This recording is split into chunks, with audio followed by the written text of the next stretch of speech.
Are you like most sales and other professionals who want to grow their wealth faster than what they are currently doing through their company 401k, even with that company match, the stock market, or just plain saving money? Would you sleep better at night if you had the financial freedom to be job optional in just 3 to 5 years through investing in real assets? Maybe you don't want to stop working, but wouldn't it be cool if you could retire a decade earlier than most and do the traveling you and your family have planned for years while you're still young and can enjoy it? Let's face it, most busy professionals don't have the time or desire to take on more work outside of their W-2 to grow their wealth. On The Wealth Flow, each week we share the stories, the investments, and take a deep dive into the various asset classes that can deliver that accelerated growth to your portfolio passively. That's right, no extra work for you. Instead, we'll put your money to work. Learn what the 95% aren't talking about and join the top 5% of earners today on The Wealth Flow.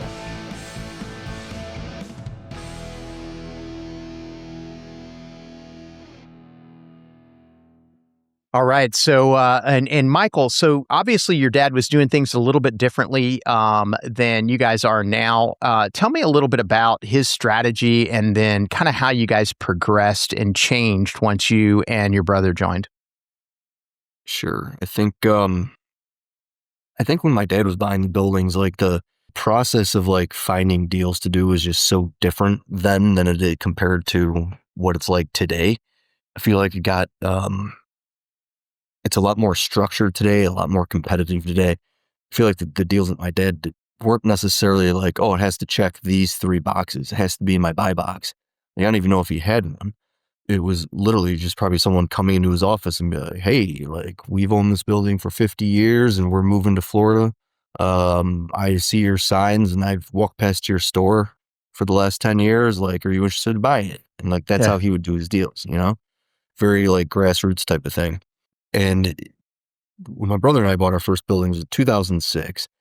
And I remember that it was different than the grassroots thing because my brother Joe was like, all right, what neighborhoods do we like? What markets do we like? And we had this theory that there was this neighborhood where a lot of like art galleries and artists and like mom and pop type coffee shops were opening up. Or like, this seems like a market where there's like really cool people moving to, and the rent is really low. So we think this is like a good market to buy in. And so that was kind of the start of honing in on that neighborhood specifically. And that's where we bought our first building together. And kind of ever since then, it's always been some combination of like a buy box. Is it a neighborhood that we're already in? Can we look at our internal data and decide, yes, this property for sale like needs X amount of dollars in renovation, and then we could hit these rents. So it's always been kind of about a buy box since then. Okay. What was the first one that you and your brother did in 2006? How many units? And obviously, it sounded like some of the motivation was this looks like an up and coming area.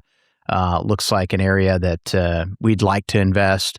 Beyond that, was there a value add play or something of that nature, or just I guess tell me a little bit more about what that asset looked like.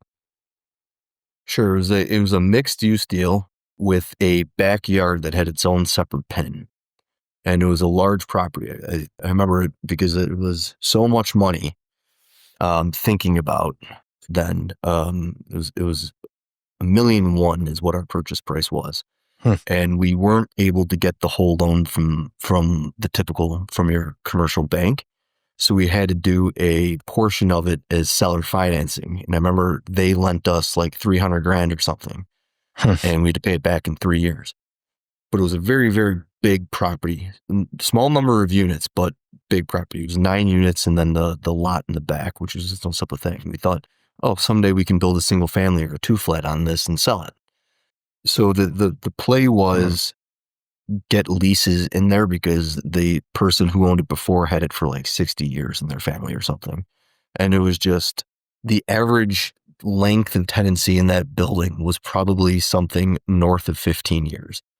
And so there was never any like rental increases or anything like that. Right. So that right there, we thought was the opportunity at that building.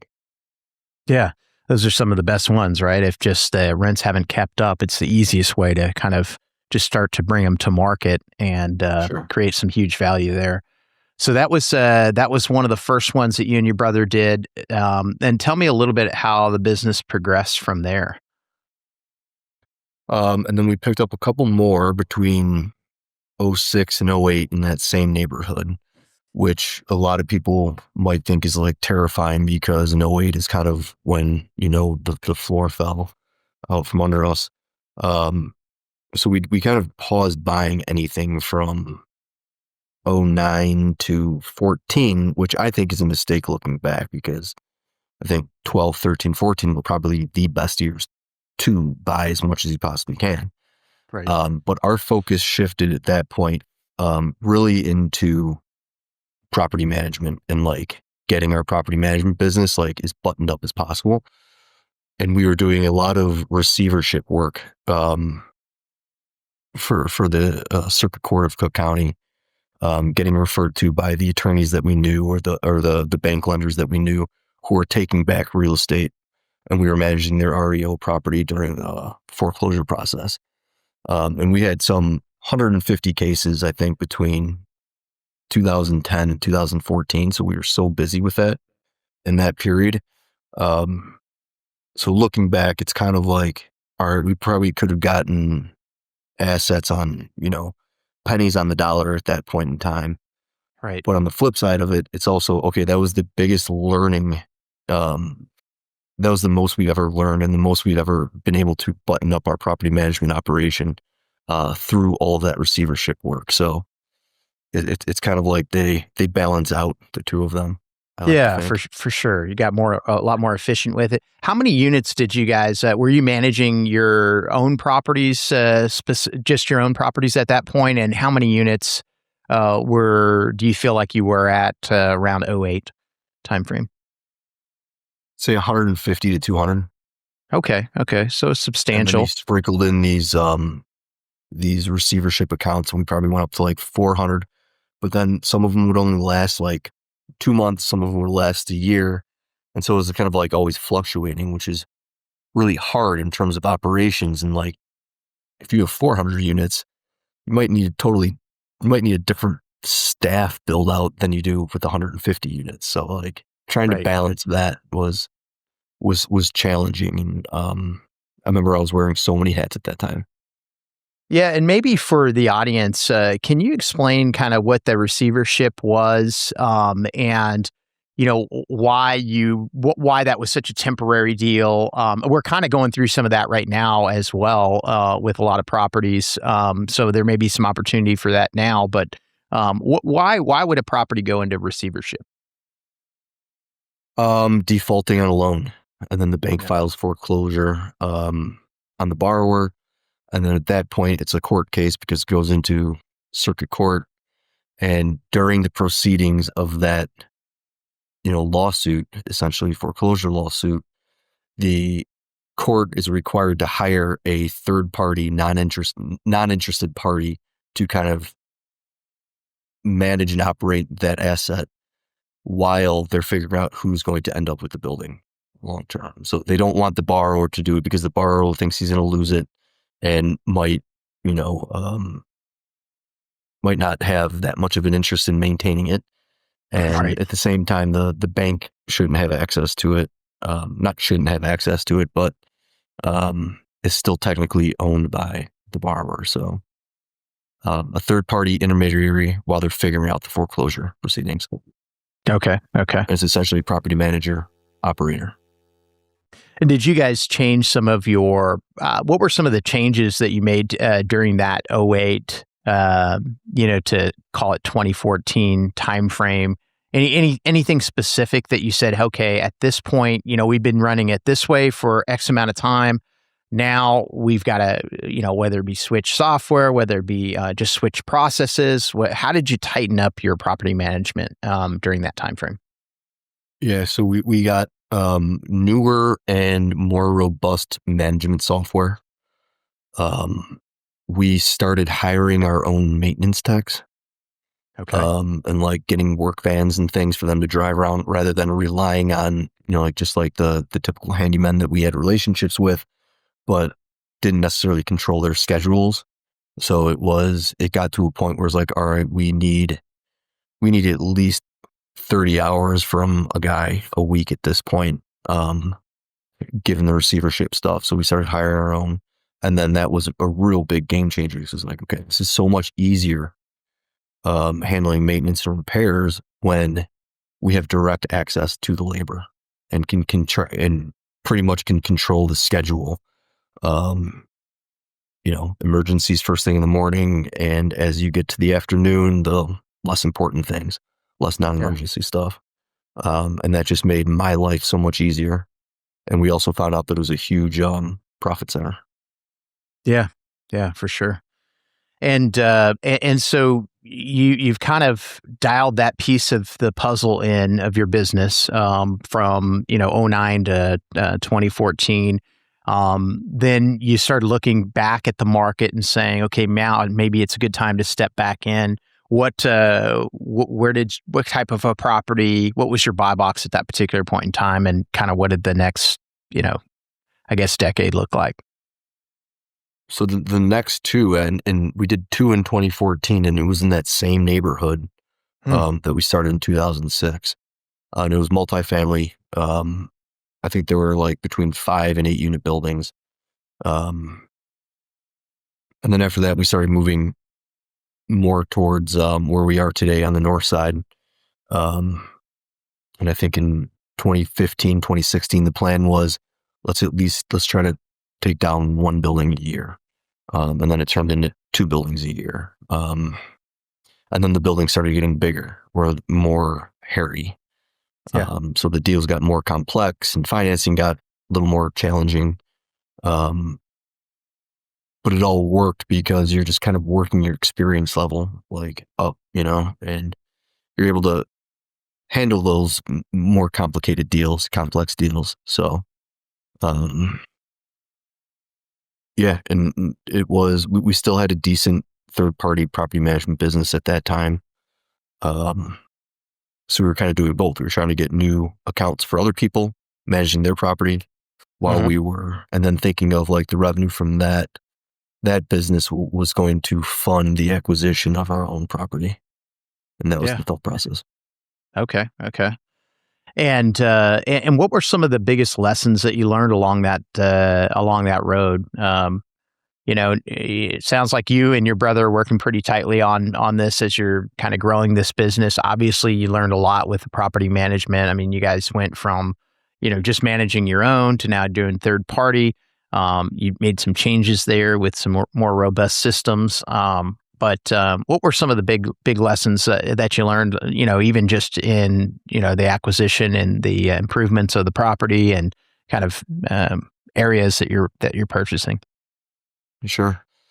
I think some of the biggest lessons are I wish I pulled the trigger on deals we had access to that for some reason we talked ourselves out of, whether we're spread too thin or this one just seems too risky. I look back and I can name 5 or 6 deals that I still think about today that I kick myself and wish that we had. So I think we could have resolved that by just being a little bit more confident in our capabilities. And I think that's something that it is a struggle for a lot of people as the deal size is getting bigger and bigger just because it's like, okay, how much debt are we taking on? Like, how much are we putting into this? What if it doesn't work? What does that look like? So I would say, I wish I did more deals. Wish I had the confidence back then to pull the trigger on a handful of them. And I think a lot of what we have access to and a lot of what we see today and a lot of what we're able to do is because of the relationships that we've built over the last 20 years. So I wish I was networking more back then and building those relationships earlier because the people that were around the same age as us, 15 years ago are still doing what they're doing today. And, a lot of them are huge, huge. But our paths cross all the time. Like Chicago it's the third biggest market in the United States, but I still think that it's very different than something like New York. I've never lived in New York, but I'm not sure if this is totally accurate, but the multifamily market in Chicago, even though it's the third biggest market in Chicago in the United States, still feels like a pretty small field. Like we kind of like know all the players in our middle market business and what we focus on. I feel like if you were somewhere like New York City or Los Angeles, it's just such a big market that like paths never cross. Maybe that's right or wrong. I don't know, but it's interesting, and that's one of the reasons why I love Chicago. Yeah, it makes sense. Yeah, and the confidence thing. I mean, it's funny. I interview and talk with a lot of people through this podcast, and that's a huge one for so many times I hear that about. I wish I would have just bought more. And we do as investors, right? We talk ourselves out of deals. And it's kind of the chicken and the egg thing with the confidence, right? Yeah, I mean, part of the experience of continuing to buy property gives you that confidence that you need to continue to buy. But if you haven't done it and you start to get to a spot, it's almost it's hard. It's one of those things. It's easy to say now, and when you're looking back, hey, we could have done that, but at the time, it's and there are people that get overextended, right? There are people that do pull that trigger and say, crap, maybe we took a little bit too much on. So it's one of those. It's a tough deal, but certainly, looking back is easier. It is. And sometimes some of those stories I hear where people kind of bite off more than chew, it turns to be, I've heard situations like that where it's like, oh wait, this person's only been in this industry for like a year or Right. 2 years, so that they're lacking the operational experience, that maybe if they had, they might not have moved forward with that deal. They might have talked themselves out of it. Or they might have been able to work themselves through the operations to make sure that the building is operating. But just your last question about what have I learned, like regrets and things like that, I would say I wish we kept to that 2 deals per year at least, because there's years that we didn't buy anything. And if you stick to that momentum, would be in a totally different place today. Yeah, and you hear, again, sometimes I hear folks and, they're doing through syndication and whatnot, buying multiple properties in 1 year, just have these huge runs, right? Where, they go from, 6 different acquisitions in 1 year. But if you're just steady with it, I think that's it's not an easy way to do it, but it's, slow and steady. It's a good way to make it happen, and just kind of keeping yourself with that pace. I think there's a lot to be said with that kind of a business strategy. So yeah, I agree. So a lot of these that you've been buying are existing properties. You're buying them in areas that you like. They're tending to get larger and larger. You're getting more and more confidence with the just the ability to manage these. What is there a particular point in time that you jumped from, call it a 6, 7, 8 unit to something, where was there a point where you guys jumped into something and said, wow, we've really, this is kind of a big leap here, or a big jump? Yeah, absolutely. I remember we took a lender that we were tight with to lunch, and we said, we were talking about deals that we've done with them, and we're like, all right, well, what if we wanted to go up to something that was more like 30 units or bigger than that? And the response I remember was like, no problem. I was like, oh, okay. So maybe we should start looking at these bigger things. But by that point, we had already built a track record with that lender, and they were confident enough to say, okay, I know that you can do the 6, 10, 15 units really well. So yeah, let's go to 30 next. And that's what we did. Awesome. And so are these more local banks, and has that changed over the years? It has. Like local banks is who we work mostly with. But during like COVID and things, when things got a little like more complicated, these credit unions started coming out, and we started doing these deals with credit unions. And they are very competitive on rates typically, and they can do the non-recourse stuff, which is great. But the paperwork involved with them is a lot harder.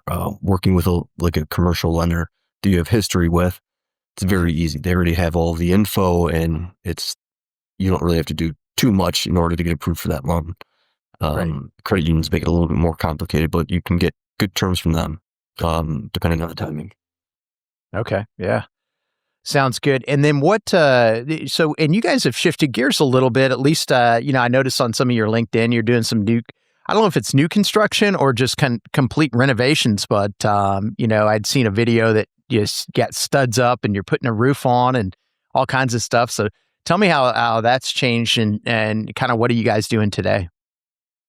That goes back to like the networking, just building the relationships. So, those deals we're doing with partners that we have known for a long time that have invested in some of our existing type deals that we've, done for the majority of our careers. And those relationships have grown, and now it's like, okay, let's partner and do these together.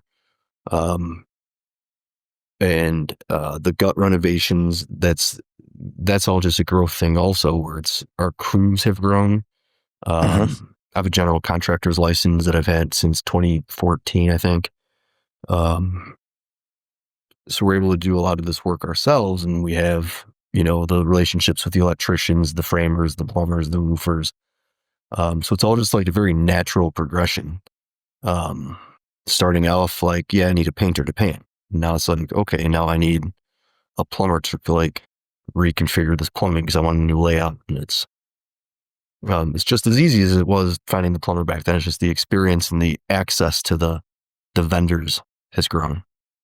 Right. No, it makes sense. Well, I certainly want to be respectful of your time. I know we've had some hiccups with technology here, or at least on my end with the power going out. But so I want to make sure that we don't extend beyond the time you allotted. But how can people find out, Michael, more about you, more about Root Property Group, and if they want to invest, if they want to follow what you're doing, what would be the best way for them to reach out? We have a contact form on our website, which is rootpg.com. That's Root PG for Property Group. You could fill out that'll come directly to me, and we can set up a time to talk. I've got a Calendly link on my LinkedIn profile if you wanted to get some one-on-one time. I would say those are the two best, and then after you connect me that way, then we can start emailing directly. Yeah, sounds good. And I've got well. First, this has been great. It's been good to get a chance to meet you, get to know you. I also have two other questions I ask every guest. One would just be, any advice you would give somebody who's maybe just starting out in their investment journey. Obviously, you've had a long run. You've learned a lot. What advice would you give somebody who's just getting started? I would say if you could start at like a property management company and get hands-on experience with maintenance, leasing, underwriting, renewals, bookkeeping. That's just a great base for you to say, okay, I like these aspects more than those. But it's a great way for you to really understand the way operations happen at a multifamily building, which is essentially the most important piece. Yeah, I think that's great advice. It gives you just a well-rounded idea. And like you said, there's going to be things about it that you say, I like this piece, I don't like this as much. And it'll kind of share with you where you can gravitate and where you can maybe find a who, not how, and get somebody else to handle it for you. So, yep. How about a book recommendation? Doesn't have to be real estate related. It certainly can be, but something you've read that's been impactful. A book that I've finished recently is Larry Silverstein of Silverstein Properties called The Rising, and it's just post 9/11, and he bought the World Trade Center like 9 months before 9/11 happened. Oh, wow. And it's the story. He's a lifetime New Yorker, and his family's been in real estate, and he's a big landlord there. Obviously, if you own the World Trade Center, you have to be doing something right. But it's the story of like the 15 years following 9/11 of him trying to rebuild One World Trade Center. It's a fascinating story, just how complex real estate can be and like huge real estate development can be. But it's fascinating. Yeah, I'll have to check that one out. I have not had that recommendation. So, well, Michael, this has been fantastic. I appreciate your time, and thanks for being a guest on the Wealth Flow. Thanks for having me, Keith. Hope you have a great weekend. Yeah, you too. Being that you're still here, I trust you found value in this episode. I personally wish I would have known these guests and strategies when I started my wealth creation journey. Go to wealthflow.capital to subscribe to our newsletter. And as a free gift, we will send you our quarterly market report and the top 10 things to look for in an investment opportunity. Take a minute to give our show a rating and review. Help us reach 1 million professionals by subscribing and sharing this episode with someone you know who could also find value in it.